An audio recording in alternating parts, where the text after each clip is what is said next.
आपने $3-3 बिलियन दो मुल्कों से लिया हुआ है, अगर दोनों को ही आपको वापस करना होगा। ये नहीं है कि सिर्फ सऊदी अरेबिया का है। यूएई और सऊदी अरेबिया एक जगह खड़े हैं और दोनों साथी हैं। सो हमारे 40 लाख लोग वहाँ काम कर रहे हैं, आप मरवाएंगे सबको क्या? ओआईसी आपको छोड़नी है, छोड़ दें ओआईसी, आप इंडिया पहुंच जाएगा वहाँ।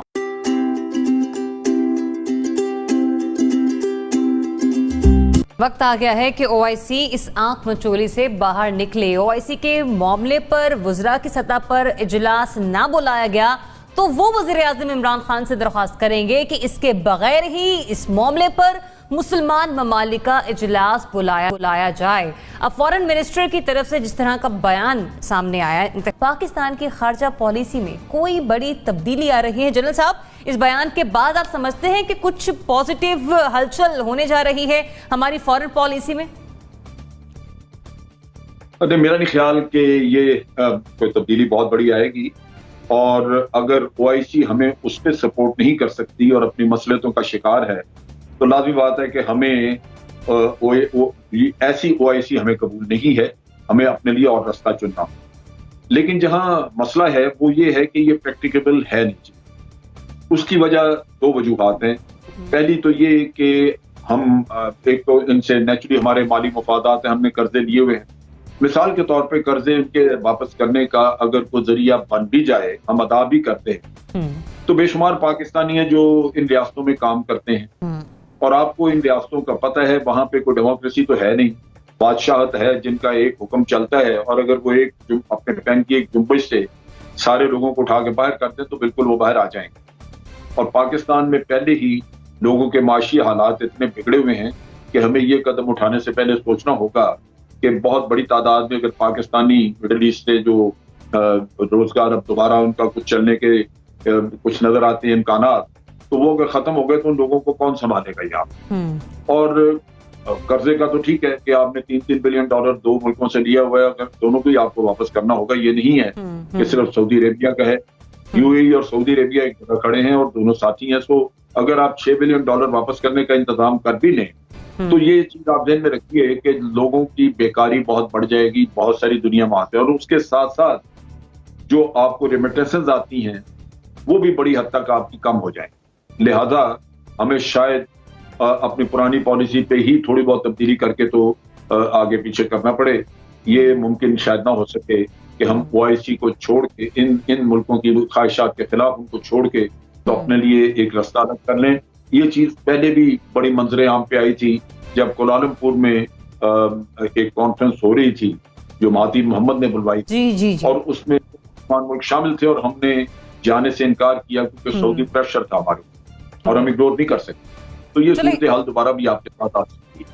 मैं यहीं से पॉइंट एक ऐड करूंगी। आपने सऊदी प्रेशर की बात की कोलालमपुर कॉन्फ्रेंस के हवाले से, चूंकि हम मकरूज हैं, ये आपका जुमला मैं ऐड कर रही हूँ, इसलिए हमारी हैसियत ओआईसी को टक्कर देने की नहीं। नासिर भाई चौथाई साहब, सऊदी अरब से कैश की मद में मिलने वाले 3 अरब रुपए के कर्जे में से पाकिस्तान वक्त से पहले ही 1 अरब रुपए की अदायगी कर चुका है। ये मिनिस्ट्री ऑफ फाइनेंस और स्टेट बैंक ऑफ पाकिस्तान की तरफ से खबर सामने आई है। जी, $3 अरब, ठीक है। उसके बाद हम समझते हैं कि जो शाह महमूद कुरैशी साहब का बयान है उसको भी उन्होंने मद्देनजर रखा होगा, और हम किसी बेहतरी की तवक्को कर सकते हैं खारजा पॉलिसी में किसी बड़ी तब्दीली की।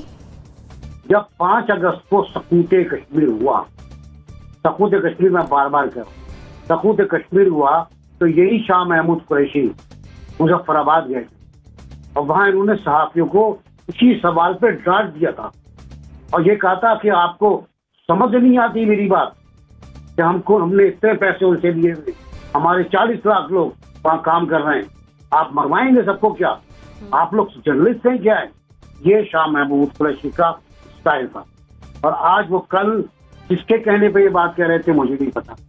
दूसरा ये कि उसूली बात है, मैं मान लेता हूँ कल ने इसको वो 6 अरब वापस कर दे, तो जो जनरल साहब ने बिल्कुल सही कहा कि जो लाखों लोग वापस आएंगे फिर यूएई से और कोई भी है, कुवैत से और सऊदी अरब से, उन्हें कहाँ खपाएंगे? आप तो लोगों को निकाल रहे हैं।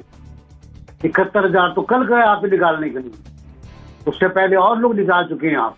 तो लोगों को निकालने की मुहिम, वहां से लोगों को लाने की मुहिम आप किस तरह करेंगे? अगर कुछ करेंगे तो बहुत बड़ा मुआवजा होगा। तीसरी बात मैं कह रहा था कि जब आप ओआईसी के मुल्कों से हटकर प्रो पाकिस्तान खारजा पॉलिसी के लोगों को तलब करेंगे, ममालिक को बुलाएंगे, तो वो कितने होंगे बीबी? महातिर महमूद अब मलेशिया में नहीं, अब उनका मुखालिफ ग्रुप तो खाली तुर्की होगा ना, एक आध कोई और आ जाएगा, मुमकिन उज्बेकिस्तान आ जाए, मुमकिन है ताजिकिस्तान आ जाए, मुमकिन है हमारा आजाद कश्मीर भी स्टेट है वो आ जाए। कितने लोग आएंगे आपके पास इस कॉन्फ्रेंस के अंदर? कभी सोचा? थोड़ा सोच समझ के बात करें। कल तो उन्होंने वाकई अद कर, कल तो जो कुछ उन्होंने जुमले कहे हैं वो एक वजीरा खारजा की शान नहीं थे। अब आप कैसे कहते रहते हैं विदाउट सऊदी अरब? क्या आपका खुमार है, क्या आपका गुरूर है? इस बात पे गुरूर? आप यार कश्मीर में तो जवाब दे नहीं सकते। आप कहते हो जंग ऑप्शन नहीं है।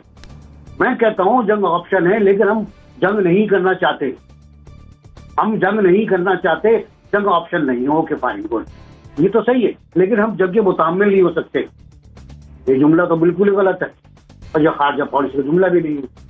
तो मैं समझ में नहीं आ रहा कि हम खारजा पॉलिसी की किस सिमत में जा रहे हैं, कहाँ जाना चाह रहे हैं। ओआईसी आपको छोड़नी है, छोड़ दें ओआईसी, आप इंडिया पहुंच जाएगा वहां पर। इंडिया बैठा हुआ और बड़ी सबसे बड़ी मुस्लिम पॉपुलेशन उसके पास।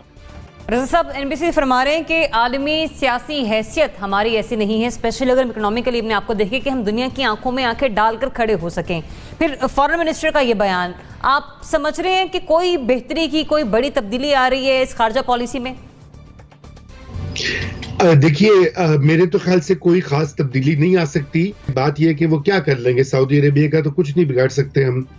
और जैसा भी जिक्र किया गया कि गल्फ की रियासतें जो हैं सारी, ये अकेला सऊदी अरेबिया तो नहीं है, उनके साथ यूएई भी है और दीगर जो किंगडम्स हैं मशरिक़ वस्ता में, वो भी सऊदी अरेबिया की पॉलिसी के साथ ही चलते हैं। और वहाँ पर हमारे लाखों पाकिस्तानी वर्कर्स काम करते हैं, हमारे दीगर उनके साथ रवाबित हैं, वो क्या सब हम तोड़ना चाहते हैं? और अगर वो तोड़ भी लेंगे तो क्या हो जाएगा? मतलब अब हम उन पे हमला तो नहीं कर सकते या उनसे बदला तो नहीं ले सकते कि जी आपने कश्मीर पे हमारी मदद नहीं की तो इसलिए हम आपके ऊपर चढ़ाई कर रहे हैं। ऐसा कुछ नहीं है। आपको जगह जगह से जाकर कशकोल उठाकर पैसे नहीं मांगने पड़े इस मुल्क से उस मुल्क से। देखिए ना, सऊदी अरेबिया का कर्जा जो है $1 अरब का आज अखबार में था कि वो वापस किया गया है, और चीन से भी $1 अरब ले लिया गया है ताकि बैलेंस ऑफ पेमेंट्स जो है वो खराब ना हो। तो ये तो हाल है हमारा। बातें बड़ी बड़ी